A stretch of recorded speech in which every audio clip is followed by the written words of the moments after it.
Hey everyone, this is your trainer from the Electronic Service Division of the Summit County Library.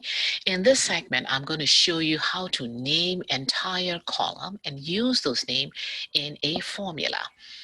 If you wanted to name the entire column, you are to select the entire column first of all, and under the formulas, instead of using a define name or instead of typing the name in this name box here, you are to click on the create from selection. So I'm going to click on that. By clicking so, now I have choice. How do you want to call this name? And I'm just going to tell them, hey, use the top row from the value. So the top row is the word category. So the entire column A name would be category.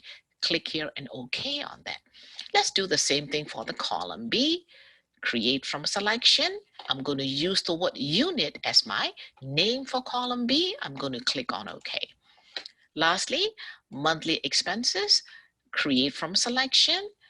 Use the top row, monthly expenses, click on OK on that. Now, if you wanted to check the names, you can check the names from this drop-down list here, or you can check the name from the name manager box. If you click on it, you will see all of those names. You may notice the word monthly expenses connected by the underscore here because that is two words. Automatically Excel created underscore for you because it sees two words here. I'm going to click on OK. Now I'm going to use those names in a formula. Let's say I wanted to give people how to enter the data. For example, the oranges have to be produced, lettuce has to be produced, milk has to be dairy, and egg has to be dairy. Instead of me typing those in individually, just like I did here in my sample, I wanted to give them a drop-down list here.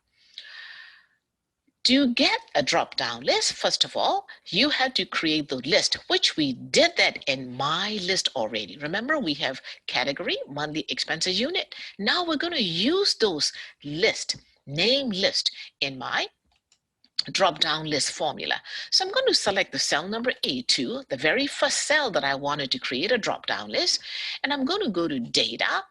I'm going to click arrow next to the data validation, click on it, and as of now, cell number A2 is any value. I don't want any value. I want the list I created. And where is my source of data coming from? I'm going to click inside of that. My source of data is under the formula. Go ahead and click on the formula.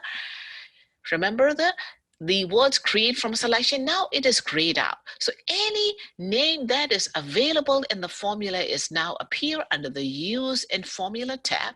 And we wanted to choose the category. Go ahead and click on it. I'm going to click on OK on that.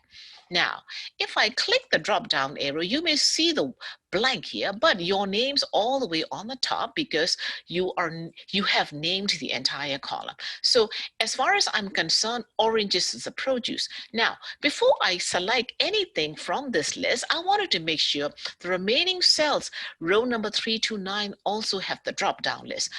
After you fill in the very first one, you can copy that, Control C, then you select the bottom part of it, hitting enter. By doing so, all of those cells now have the same list. Now you can pick and choose from here which item falls under which category. Let's do another way. Let's try, I'm going to use the drop-down list in cell number D2 through D9. So what I'm trying to do here is I can do the drop-down list for the entire selection. So I select the cell number D2 through D9, go to the data. I can create a drop-down list under data validation. It's not any value, it's going to be a list. And the source is going to be under the formulas. Use in formula, this one is unit, and click on OK. Now, each and every one of them is now have the unit value, and this is going to be bag, and this is going to be a bunch. so on and so forth. Now, that is how you would name entire columns and use those name in the formula as you are creating a drop-down list. That's all for today, and thank you for watching. I'll see you next time.